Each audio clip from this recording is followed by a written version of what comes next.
Ele dirigiu tanques na Segunda Guerra Mundial. Ajudou a Ford a derrotar a Ferrari em Le Mans. Estava prestes a alcançar um feito que ninguém conseguiu repetir até hoje, e apenas 2 meses depois, morreu testando um carro que já havia tirado outra vida. O filme Ford versus Ferrari apresentou Ken Miles ao mundo, mas deixou de fora os capítulos mais impressionantes da sua história. Hoje você vai descobrir quem ele realmente foi. Quando assistimos a Ford versus Ferrari, conhecemos Ken Miles como um mecânico talentoso, dono de uma oficina modesta e ignorado por quase todos, exceto por Carroll Shelby. Essa introdução funciona muito bem no cinema, mas conta apenas parte da verdade. Ken Miles nasceu em Sutton Coldfield, próximo a Birmingham, na Inglaterra. Abandonou a escola aos 15 anos e começou sua carreira como aprendiz na Wolseley Motors. Porém, muito antes de desenvolver o lendário GT40, sua vida já havia sido marcada por experiências que moldariam sua genialidade. Durante a Segunda Guerra Mundial, serviu inicialmente como instrutor de direção no Exército Territorial Britânico.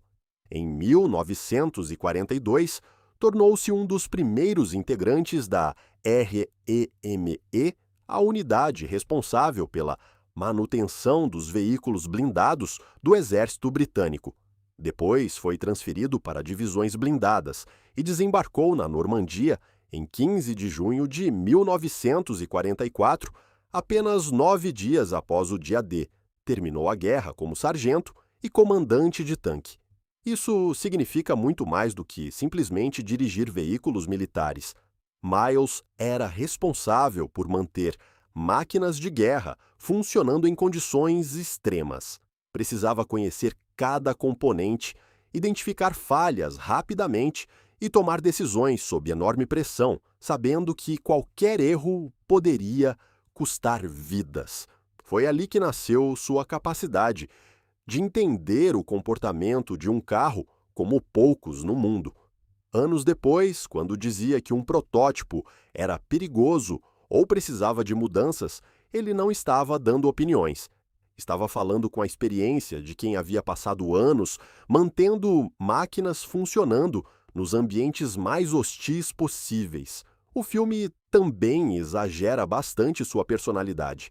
Interpretado brilhantemente por Christian Bale, Ken Miles aparece como um homem explosivo, impulsivo e constantemente em conflito com a Ford. Na realidade, quem conviveu com ele descreve uma pessoa muito diferente. Nas pistas, Miles era conhecido pela educação e pelo respeito aos adversários. Sua precisão ao volante era tão impressionante que raramente se envolvia em acidentes com outros pilotos. Carroll Shelby chegou a dizer que ele foi o melhor piloto de testes que conheceu. Mais do que isso, afirmou que Miles fazia questão de ensinar outros pilotos e compartilhar tudo o que aprendia. Ele o comparava até mesmo a Juan Manuel Fangio nesse aspecto. O próprio Ken Miles costumava dizer: "Sou um mecânico. Essa sempre foi minha profissão. Pilotar é apenas um hobby. Como golfe, é para outras pessoas." Essa frase revela muito sobre quem ele realmente era. Antes de se enxergar como piloto, ele se via como um engenheiro apaixonado por resolver problemas mecânicos. Sua velocidade era consequência do conhecimento técnico e não o contrário. Hollywood transformou sua personalidade para criar conflitos dramáticos com Carroll Shelby, mas acabou deixando de lado justamente aquilo que o tornava tão especial: sua inteligência, disciplina e capacidade única de desenvolver carros.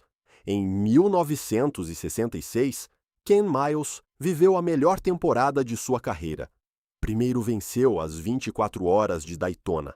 Depois, conquistou as 12 horas de Sebring. Faltava apenas uma corrida para completar um feito que jamais havia sido alcançado: vencer Daytona, Sebring e as 24 horas de Le Mans no mesmo ano.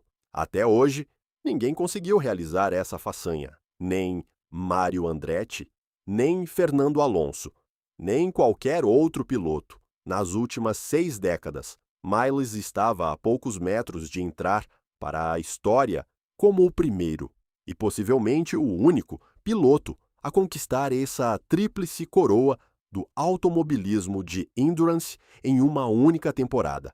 Mas havia um problema. Para a Bara Ford, o importante não era que Ken Miles entrasse para a história.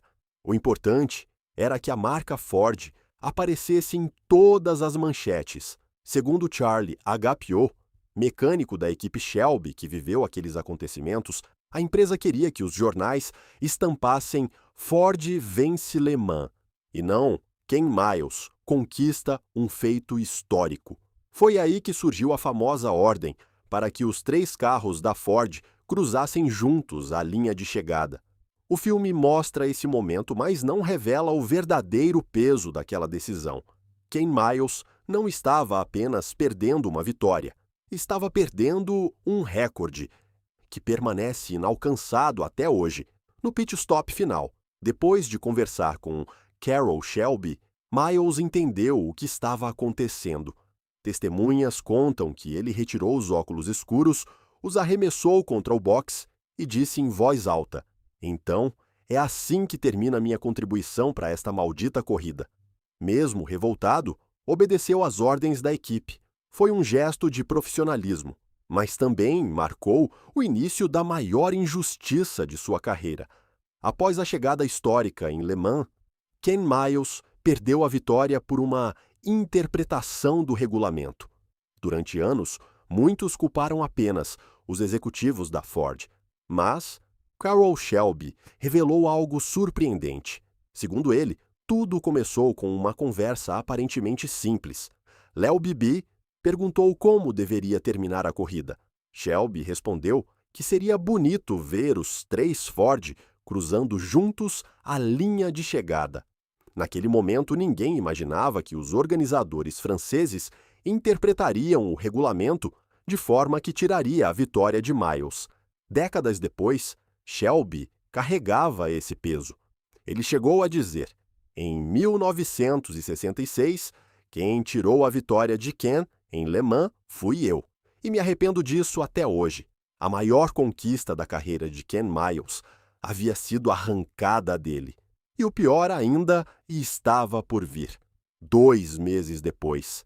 Em 17 de agosto de 1966, no circuito de Riverside, Califórnia, Ken Miles testava aquele que seria o sucessor do GT40, o experimental Ford J-Car.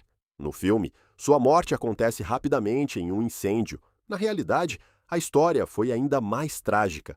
O J-Car utilizava um conceito aerodinâmico completamente novo. Sua estrutura prometia ser mais leve, mais rígida e muito mais rápida. Mas havia um problema.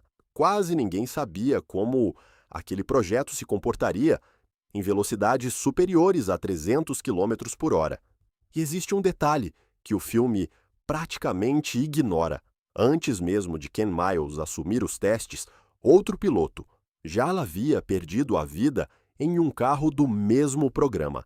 Walt Hansgen, um dos pilotos mais respeitados dos Estados Unidos, sofreu um grave acidente durante os testes para Le Mans em 1966 e morreu poucos dias depois.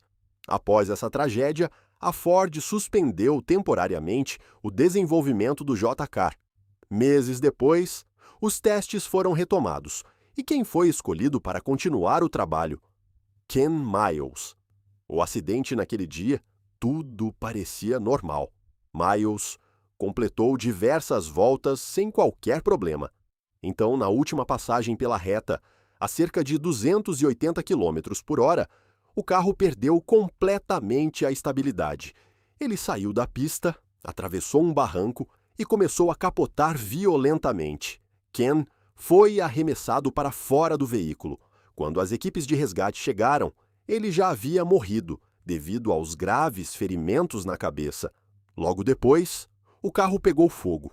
As chamas destruíram grande parte da estrutura e eliminaram quase todas as evidências que poderiam explicar exatamente o que aconteceu. Seu filho Peter, de apenas 15 anos, assistiu a toda a cena ao lado da mãe, uma imagem que jamais esqueceria.